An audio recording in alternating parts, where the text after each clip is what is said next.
Nesse vídeo, eu vou falar sobre o processo de educação nas sociedades clássicas. Vai ser um vídeo tipo parte 1, parte 2, porque nesse eu vou falar da sociedade grega. E no outro vídeo, talvez tenha, né? Talvez não. Eu sou meio ausente, pai ausente. Mas, enfim, eu vou fazer nesse vídeo da sociedade na Grécia e depois os romanos. Ai, que enrolação, que coisa feia, não tá legal. Mas é isso, é mais uma disciplina da minha faculdade, é mais um vídeo assim, eu mesma vou ver no futuro. Então assim, mas cadê o contexto? Por que tá falando disso? Porque sim, eu quero estudar, gente. Eu sou uma pessoa comunicadora, assim, eu sou antissocial, mas eu comunico também. E vai sendo assim. E antes de começar, né, o assunto principal da educação no mundo do grego antigo, a gente tem que começar dando um vislumbre no conceito de educação, né? Afinal, o que é educação? Vou dar um contexto sobre o que é educação. A educação, ela é um fenômeno cultural, porque ela vai pegar um indivíduo e transformar esse indivíduo. De alguma forma, a educação tem que desenvolver esse indivíduo, e ela é um fenômeno cultural, porque assim como vários elementos da cultura, a educação ela varia de espaço, contexto, sociedade, e também ela foi se modificando ao longo do tempo e teve outras alternativas. Então, quando eu digo que a educação ela é um fenômeno cultural, a gente vai entender, né, olhando para a sociedade da Grécia. No outro vídeo, se eu fizer, vai ter a sociedade romana explicando a diferença. Mas, se a gente der um breve panorama, a gente entende que a educação ela é sim um fenômeno cultural. Por exemplo, nas sociedades egípcias, né, muito posteriormente, a educação era muito assim iniciada com os escribas. Os escribas, como o nome sugere, eram pessoas que escreviam e esse conhecimento da escrita ele era muito limitado. Não era uma coisa que era difundida. Hoje em dia a gente tem educação pública, claro, né? Por exemplo, aqui no Brasil ainda tem suas dificuldades, mas a educação ainda é pública. Muitas pessoas conseguem aprender a ler e escrever. Claro, tem as suas especificidades na questão de questões e dilemas, mas ainda assim, muitas pessoas no nosso país conseguem ler e escrever, mesmo que tenham dificuldades. Já nesse contexto do Egito Antigo, não, os escribas era realmente uma elite ali, tanto que era uma profissão muito relacionada a uma classe específica, porque ela estava limitada a um grupo de pessoas. Então, isso é uma forma de educação. A educação tinha esse limite, tinha uma espécie de escola, enfim, era essa formação. Agora, se a gente olha para outros tipos de sociedade, como aqui, né, na América, a gente vê que os povos indígenas, eles tinham uma forma diferente de educação.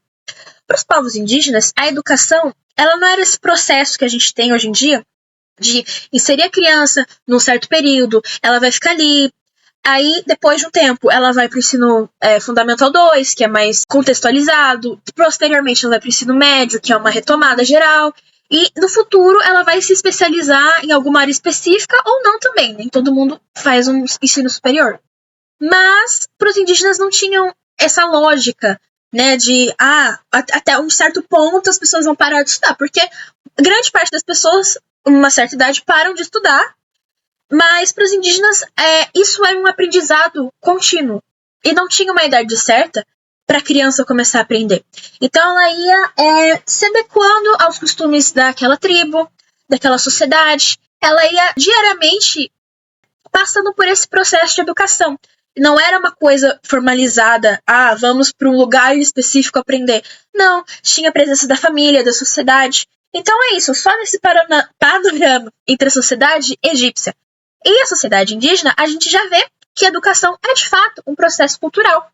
Já tem grandes diferenças entre essas duas sociedades. Claro, são sociedades muito diferentes uma das outras.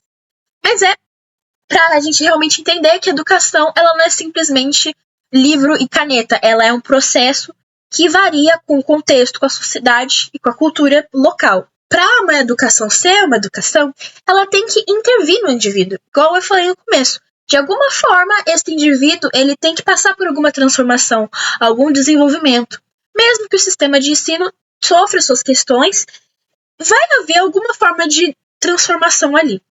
E isso não está necessariamente só vinculado a uma questão acadêmica, profissional, super intelectual. A educação, ela se manifesta de diversas formas.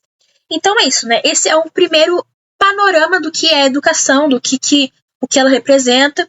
E agora a gente, de fato, entra para a sociedade da Grécia Antiga.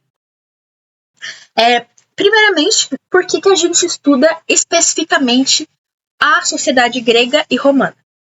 Porque, pelo menos para nós, né, brasileiros, nós temos muita influência, nós do mundo ocidental, temos muita influência. Influenza? Não, isso não. Temos muita influência dessas sociedades antigas. Então, foram sociedades que, assim, até hoje a gente carrega algumas ideias, alguns princípios. Então, é por isso que a gente estuda. Ainda mais que os europeus, né, no processo de colonização, valorizavam, retomavam, né, no Renascimento, por exemplo, retomavam esses princípios da Grécia, da Roma. Então, quando eles colonizam outros países, como quando o Brasil, por exemplo, é colonizado, isso também é levado para cá. Então, por isso que a gente estuda a sociedade grega e a sociedade romana. Também é uma coisa que eu queria trazer aqui.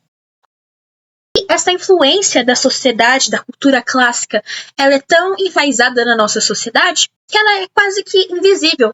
Então, a gente não consegue olhar e dizer, nossa, isso é super grego. A gente acabou se acostumando tanto que ela passa a ser imperceptível. Então é isso, é uma cultura que está muito inserida na nossa sociedade e a gente acaba nem percebendo, passa batido.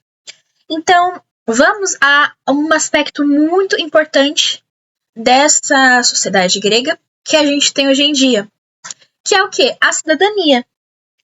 O conceito de cidadania, ele é muito trabalhado nas escolas, principalmente, né?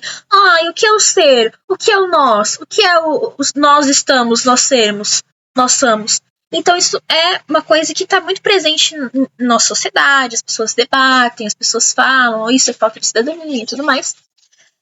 E a cidadania, ela tem essas raízes no contexto grego. Então, antes de eu me aprofundar, né, nos outros aspectos da Grécia Antiga, eu vou dar essa contextualização sobre a cidadania na Grécia. Então, o que a gente entende por hoje de cidadania era uma coisa que era diferente no passado. Muitas coisas na nossa história, que são vistas hoje em dia de certa forma, eram diferentes no passado. Tanto que existe aquele termo do anacronismo. Você olhar o passado com os olhos de hoje em dia. E isso, ainda mais, né, para alguém que é o historiador, isso não pode ser realizado, porque a gente não está vivendo naquela sociedade, a gente não acredita no que eles acreditavam, a gente não tem a mesma vivência que eles. Então, muitas coisas que era aquilo para eles, para nós, a gente tem outros entendimentos e quem sabe no futuro tenham entendimentos ainda mais divergentes. Então, a cidadania na Grécia Antiga, ela era também intrinsecamente ligada à participação política. Existia a polis, né? Não é a polipocket, mas era um lugar de debate, né? Que os gregos iam lá e debatiam as decisões, decidiam o que seria feito. E, né, quem é que debatia ali? Quem eram os membros da polis? Os membros da polis não era polipocket, felizmente. Os membros da polis se limitavam aos homens e especificamente os homens livres. Tenho aqui, calma, eu tenho aqui exatamente quem era cidadão, quem podia ser membro da polis.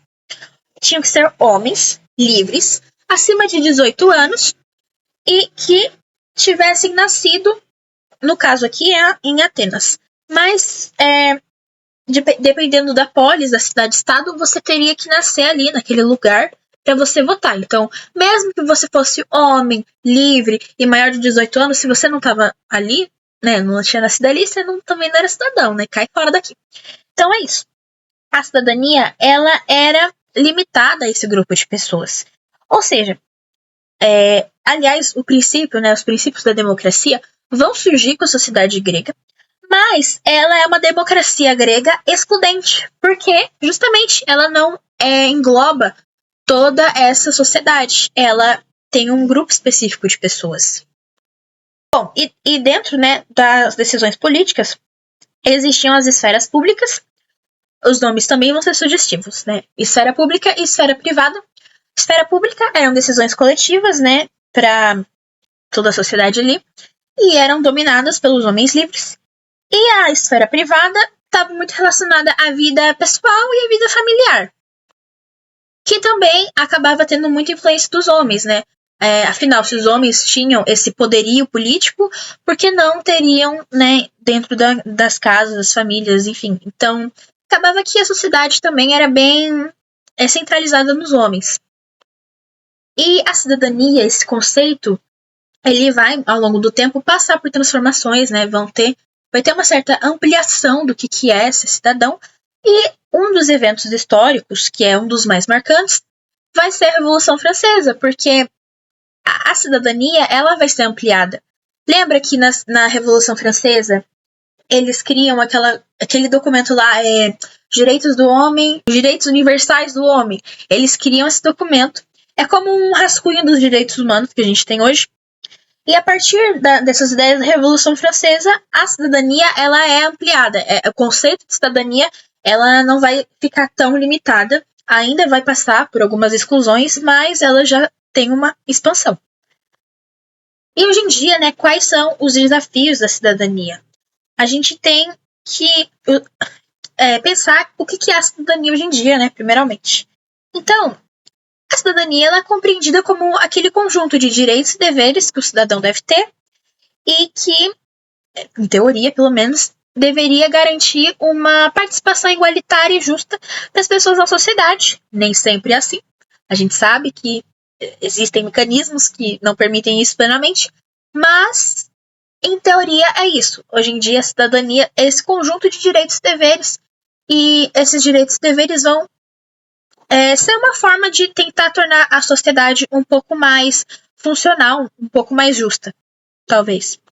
E, assim, alguns desafios, né, contemporâneos para execução plena da cidadania é o quê? As desigualdades sociais, a fragmentação social também, falta de representatividade política, são alguns fatores que impedem que a cidadania seja realmente efetiva. Bom, agora sim a gente volta de novo para o mundo grego. Então, antes de tudo, a gente vai entender o que foi a formação do mundo grego, como que se deu, enfim. Então, o mundo grego-romano, em geral, ele foi um grande aparato cultural. Esse aparato cultural ele foi muito desenvolvido por causa da posição privilegiada que essas civilizações tinham. Então, essa posição geográfica fazia com que essas civilizações tivessem uma troca cultural muito rica. Então, conforme o tempo foi passando, eles iam, né, evidentemente, incorporando esses outros elementos culturais. Então, essa troca cultural, né, ainda mais nos povos que ficavam perto do mar Mediterrâneo, possibilitou que a cultura greca-romana tivesse esse repertório rico mesmo. No mundo atual, a gente tem diversas influências, como a democracia e a cultura também. Nosso meio cultural, nossa produção artística, ela também se deriva. O que a gente entende como arte, né, ela deriva desses períodos. Porque é a parte da arte. Agora, eu toquei num ponto que eu gostaria de complementar. Sabe, o Renascimento, né? O Renascimento cultural que teve. O que foi o Renascimento? Foi um período que tinha muita ruptura com a Idade Média. Porque a Idade Média, a arte, eu vou falar mais da arte mesmo. A arte, ela era simbólica. Então, você representar algo de uma forma realista não era objetivo. Era você trazer um simbolismo para aquilo. Tanto que tem muitas pinturas, muitas obras da Idade Média que você olha para a pintura e muitas vezes você sente uma certa confusão na proporção, no desenho. Tem uma obra que é o Cristo Pantocrator. Não sei falar, gente, sou boa. Pantocrator. Uma obra que o rosto de Jesus, ele aparenta ser assimétrico, né? Você fica assim, meu Deus, tô xingando o rosto de Jesus, tô pecando. Mas não. Tudo aquilo ali tem um simbolismo. Se você espelhar a imagem de um lado, é um rosto de um Cristo. Se você espelhar a outra imagem, é uma outra face de Cristo. É um Cristo, um que é mais misericordioso, outro que vai ter essa questão do julgamento. Então, tudo era muito recheado de significados. Só que, com o Renascimento, as coisas tinham significado também, né? Não estava só uma pintura ali à toa. Mas a questão estética, ela passou a ser retomada, assim, valorizada. Você representar aquela pessoa, aquela figura de uma forma fidedigna à anatomia humana, à nossa visão, à nossa compreensão. Porque isso na antiguidade grega era muito valorizado, né? Essa questão da harmonia, da perfeição. Quando você olha as estátuas e tem uma riqueza de detalhes, é devido a toda essa ideia de que a beleza estava na harmonia. Então, no Renascimento, isso é retomado, né? Tem até o neoclassicismo, né? O classicismo é a parte grega da antiga, e o neoclassicismo é essa busca por reproduzir o que era feito ali na antiguidade. Então, a cultura, ela é inicialmente praticada pelos gregos. Quando ocorrem as dominações dos romanos, eles vão incorporar essas culturas e vão transformar, mas ainda com muita carga da cultura grega. Outro ponto legal é por que a cultura clássica, né, que a gente fala da antiguidade clássica, ela tem o nome clássica. Isso foi um termo designado pelos europeus, né, posteriormente ali, iluminismo, essas coisas, uns séculos depois. Ela foi denominada pelos europeus porque eles acreditavam que eles eram os herdeiros dessa cultura, então somos os herdeiros, então eles eram os clássicos. Então eles tinham essa ideia de que eles herdavam essa forma de pensar e produzir culturalmente, então eles vão designar esse termo. Inclusive, quando acontecem os processos coloniais, vai ser difundida essa ideia também, que é muito focada no etnocentrismo, né? Então, o etnocentrismo, mais uma vez, fortalecido, mas a gente fala etnocentrismo, eurocentrismo, é que com tem ismo, eu confundo. Mas o eurocentrismo, mais uma vez, ele é fortalecido de alguma forma, né? Vamos ver agora como que se dá a formação do mundo grego-romano, não. Do mundo grego só, por enquanto. Então, vamos lá. Os gregos eram civilizações que era composta por povos habitantes da Península Balcânica. O que é a Península Balcânica? É uma região que está situada no sul da Europa. E aí é uma região que é banhada pelo mar Mediterrâneo, Jônico e o Egeu também. Então, o povo grego se forma assim. E a gente tem a divisão histórica do mundo grego, que eu vou passar bem rapidamente, não vou me aprofundar. Eu falo isso e aí eu fico falando por 18 minutos, igual eu fiz agora. Mas vamos olhar. A divisão histórica, ela começa com os pré-homéricos. Pré-homéricos, o nome dá a entender, pré-homérico, antes do Homero. O pré-homérico foi esse momento de migração. Existia uma ilha chamada Ilha de Creta, ela era uma ilha influente, então, por influência dessa ilha, houve muita migração. E as pessoas se estabeleceram ali na região balcânica mesmo. E foi ficando ali. A galera foi se juntando. Galera, vamos! BRB aqui, que legal! A segunda divisão é o Homérico.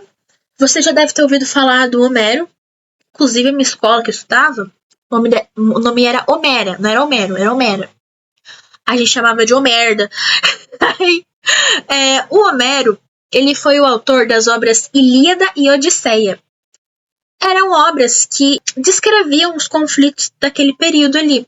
Então, essas obras vão ser importantes porque elas vão ser formas de descrever os atritos que aconteciam naquela época. Inclusive, esses conflitos, eles foram dando novas formas de se organizar socialmente. E aí, numa dessas organizações, tinham os oikos.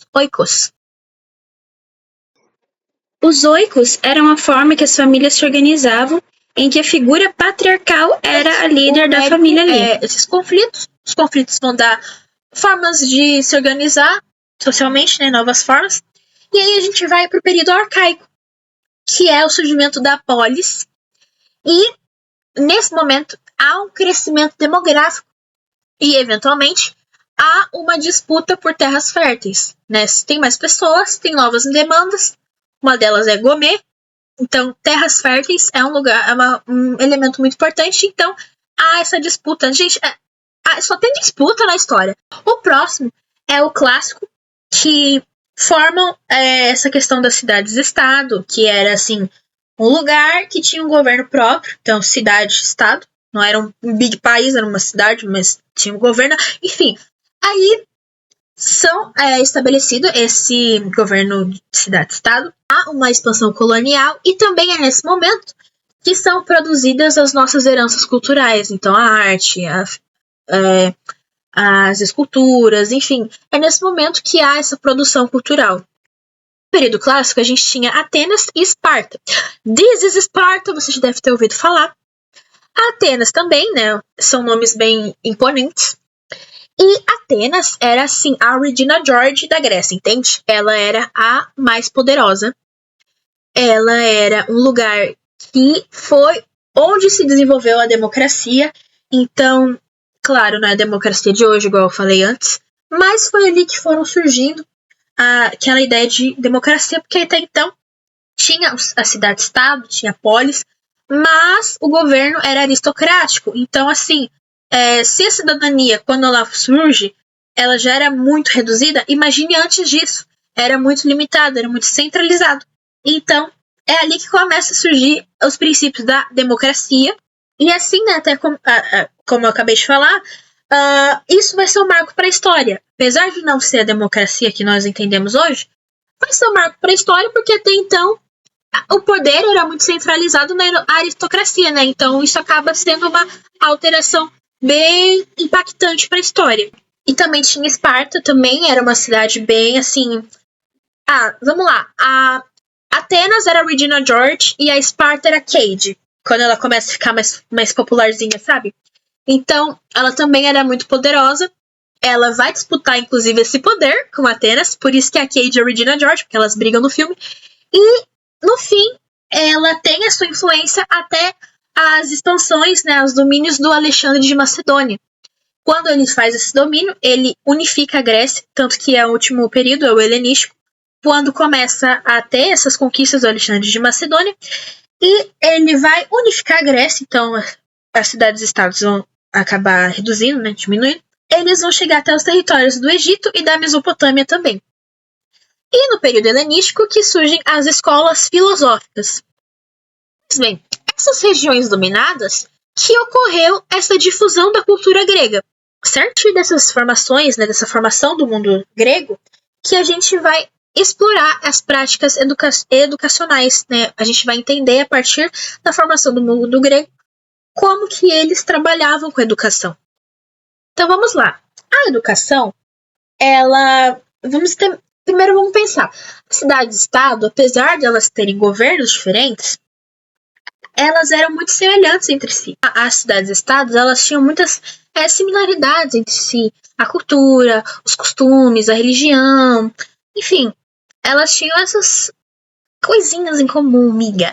Então, mesmo que tinham governos diferentes, os gostinhos eram iguais. Legal, né? É que eu falei que a educação é um processo cultural.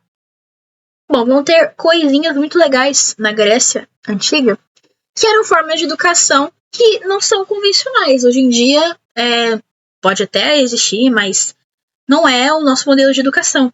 E eu achei isso muito interessante. Não que eu queria que tivesse, assim, eu sinceramente não queria, não. Mas eu achei legal, gente, eu achei diferente. Que eram o quê? Os jogos agonísticos, né, que dava agonia. Não, eram de ginásticas, por isso que eu não queria, né. Dá pra ver que eu não gosto muito de ginástica. E também as atividades teatrais. As atividades teatrais, elas abordavam sobre a religiosidade, mas além disso, elas também falavam das questões da comunidade, da realidade, dos problemas. Então era bem legal, eram formas de educação, de disciplina alternativas, que não são igual hoje. Eu acho interessante isso aí. Então vamos lá para a educação em Atenas. Vou falar de Atenas e Esparta, porque, como eu falei, eram as poderosas da Grécia Antiga, então é o foco, é o objeto de estudo que me deram aqui, eu vou falar aqui. É o que eu aprendi. Bom, primeiro falando de Atenas. Atenas, a educação era de caráter erudito. O que é um caráter erudito? O que você ter uma cultura erudita? O que é isso? Erudito, para entrar na sua mente, É aquele meme que fica assim, o Goku todo sexy, falando assim, o bebê começou, nem percebi, por aqui só leituras. Então, cara, algo que é de caráter erudito é algo que você aprende conhecimento, você adquire esse conhecimento a partir da leitura.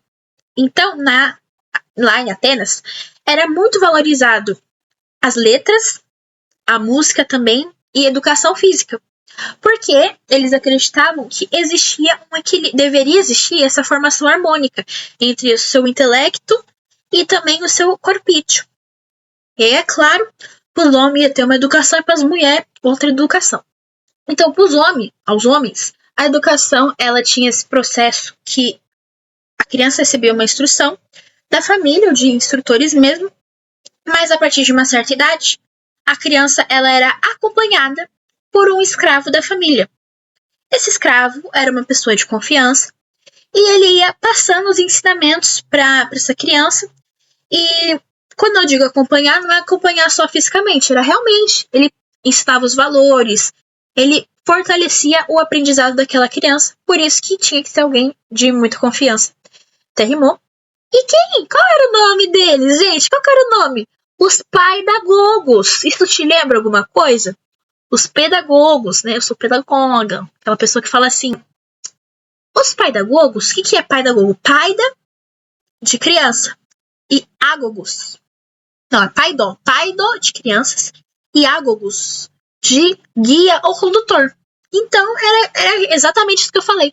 Aquele que guiava a criança para ela ter conhecimentos na cabecinha dela. E aí foi evoluindo essa palavra e a gente tem hoje o que são os pedagogos, né? Pedagógico, explicações pedagógicas. Com essa boquinha assim. E aí, para os homens era isso. E as mulheres, elas eram ensinadas a leitura, mas a função delas ficava focada em manutenção do espaço doméstico. Então elas acabavam cuidando da casa. Enquanto os homens tinham essa formação para eles terem essa vida política, as mulheres elas ficavam nessa manutenção doméstica. Então evidentemente elas não poderiam ocupar cargos de poder e nem ir ali votar, enfim, opinar. Então tinha essa discrepância entre os gêneros. E aí, conforme aquele local foi desenvolvendo e crescendo, foram surgindo novas necessidades, novas demandas. E com isso, o poder ali, que era muito aristocrático, é nesse momento, né, de desenvolvimento, de crescimento comercial, que as pessoas vão passar a questionar aquele movimento democrático, não, aristocrático. Vão querer questionar e vão existir atritos ali entre os aristocratas e parte da população, mas aí eles vão ficar, não, né, vamos abrir espaço para esses pobres. É aí que surge o princípio da democracia, para conseguir fazer essa gestão da polis de uma maneira mais amplificada. Mas, né, ainda assim, tinham os requisitos para você poder ser um cidadão, então era uma ampliação, mas ainda não era algo que realmente atendia toda a população, não era todos que haviam esse poder. Esses participantes da polis, eles realizavam a eclésia, que era isso, você faz uma assembleia pública, para decidir o que será feito e quais providências tomar, e enfim, era isso. Então, a gente tinha o conceito também de paideia, que é o quê? A partir dessa transformação anterior, que eu mencionei para vocês, a paideia ela vai entrar, porque o que é a paideia? É essa formação que vai prezar para desenvolver todas as potencialidades de um ser. Então ela vai buscar conciliar, igual eu já falei antes, né? Vai buscar conciliar o intelectual com o corporal e com o moral. Porque você fortalecendo vários aspectos do ser, você consegue formar um cidadão integral para ele ter uma boa participação política e saber se articular, enfim. Então, era por isso que surge essa ideia de você fortalecer diversas áreas de um ser, e isso vai se tornar a base para a educação que a gente tem hoje em dia, aqui no Ocidente. É por isso que na escola a gente tem história, português, matemática, ciências, mas também tem arte e educação física, porque a ideia é você formar várias esferas de um ser, né? Afinal, nós somos pessoas que nós temos setores intelectuais diferentes. Nós temos diferentes formas de inteligência. Por isso que eu acho que o QI, você medir a inteligência de alguém pelo QI, não é a melhor forma. Porque o teste de QI, ele é muito lógico. Ele tem toda essa lógica, assim. É uma coisa, assim, que eu, por exemplo, se eu fizer um teste de QI, eu nunca fiz. Mas se eu fizer, provavelmente eu vou ter o QI de um macaco. Porque eu sou muito ruim numa lógica, assim, específica. Mas em outras formas de ter lógica, outras formas de pensar, eu acredito que eu tenho mais facilidade, como as ciências humanas, a literatura, os idiomas, enfim. Mas a lógica mesmo, ter um pensamento rápido, matemático e científico, eu não tenho, gente. Eu sou uma songa. Então, é isso. Eles tinham essa formação geral pro indivíduo ser todo big. Aí a gente agora fala da Cade, né? A gente já falou da Regina George, vamos falar da Cade. A Esparta tinha uma forma de educação bem diferente. Então vamos lá. O que era a cidade de Esparta, né? Era uma cidade-estado que ficava situada na península do Peloponeso, que também é uma parte sul ali, mas ela vai ser uma sociedade, né? A sociedade espartana vai ser dividida em 3 grupos grandes. Vai ter os espartíatos, que eram quem? Descendentes diretos dos espartanos que foram os primeiros a se estabelecer ali e dominar ali o local. E esse grupo, ele ficava com um encargo militar, né? Um encargo político e militar, então, né? Era os poderosos ali, os poderosos. Os períacos, é o segundo grupo. Eles tinham uma ascendência meio certa, assim. Sabia-se, né? Quem são esses russos? Mas eles ficavam com um encargo comercial, então eles trabalhavam nessa questão comercial. Mas eles também poderiam servir ao exército, caso fosse necessário. E a gente tem os ilotas. São os descendentes dos povos que foram derrotados pelos espartíatas. Ou seja, os mogados, gente. Os mogados, os que não sobrou nada pros betas. São eles. Então, assim, eles, por serem descendentes desses povos, trabalhavam numa coisa mais camponesa, mais assim, de servir. Cante, não sei, não tinha ainda. Mas eles eram os servos, né? Mas eles também, se precisasse, eles serviam no exército também. Mas era tipo assim, a bosta do bandido do cavalo do. O cocô do cavalo do bandido. Ai, gente, o que eu tô falando? Mas enfim, né? Você vê que apesar dos grupos sociais se divergirem entre si, todos poderiam servir ao exército. Então a gente percebe o quê? Que em Esparta o exército era uma coisa assim imprescindível. Por quê? Porque você ter um exército forte garante, além da segurança, né, e a ordem social ali, né, sem baderna, você se proteger dos inimigos. Então era uma forma de garantir isso. Só que aí a educação ela era diferente de Atenas. Enquanto Atenas ela buscava diferentes formas de educação, né, vários, o corpo, a mente, a moral, os espartanos eles focavam no físico. Então assim, eram assim, ai gente, não sei, não para. Eles eram assim os fortes, né, os homens gostavam de ver os outros homens musculosos, né, uma coisa assim. Então a formação ela priorizava esse processo militar. Então, ainda assim, tinha aprender a ler, a escrever, mas não era o fundamental. O fundamental era o físico, é você saber dar porrada, saber mexer na arma, pegar na espada. Mas ainda assim, né, gente, tinha divergências entre a educação para os homens e para as mulheres. Então, os rapazes, né, já tinha toda essa questão da disciplina, do militar e do manejo das armas. E eles começavam o processo deles se reunindo em grupos de jovens, né? Os jovens vão amar, se reuniam nesses grupos de jovens, e posteriormente tinha o quê? Os paidonomos. Se a gente tinha os paidagogos, aqui os paidanomos. Que era esse magistério mesmo para formar guerreiros, formar os soldados ali. Para os rapazes era isso. E para as moças, que elas aprendiam a costurar? Não. Elas também tinham essa questão de aprender as atividades físicas. Isso eu achei extremamente interessante. Eu não esperava. Gente, foi um plot twist histórico. Que assim, eu sou muito fã de história, mas eu não estudei tudo de história. Até porque meu ensino médio foi um pouco precarizado, meu ensino fundamental. Então, assim, não deu pra estudar tudo. Então, agora na faculdade, tô vendo coisas que, assim, eu não sabia. Então, eu achei isso aqui muito legal, porque as meninas também tinham preparo físico, mas, diferente dos homens, elas eram tuteladas pela mãe. Então, eu achei isso legal também. Então, elas eram tuteladas pela mãe. E elas aprendiam atividades como corrida, arremesso de dardos, luta livre também. Mas, além disso, elas aprendiam a questão do canto, né? Cantor. E aprender algum instrumento musical. Achei isso bem legal. E também elas aprendiam sobre poesia. Achei fofo. Enfim, o que a gente conclui com essas sociedades? Que apesar dessas diferenças, essas sociedades exerceram grandes influências para a educação que a gente tem hoje. A educação, ela também tem essa, como eu falei no começo, é um fenômeno cultural. Então a gente consegue, estudando a educação de outras civilizações, entender que os povos têm complexidades nas suas formações. Não é uma coisa assim, foi isso assim, acabou. Não, gente, são complexidades, né? A gente generaliza muito, assim. Eu não tô querendo militar, não, gente. Eu tô falando de verdade.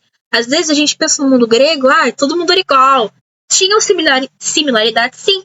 Mas nesse caso, por exemplo, que a gente estuda, Esparta e Atena, a gente já vê diferenças. Então é muito interessante pensar na complexidade da nossa sociedade como um todo.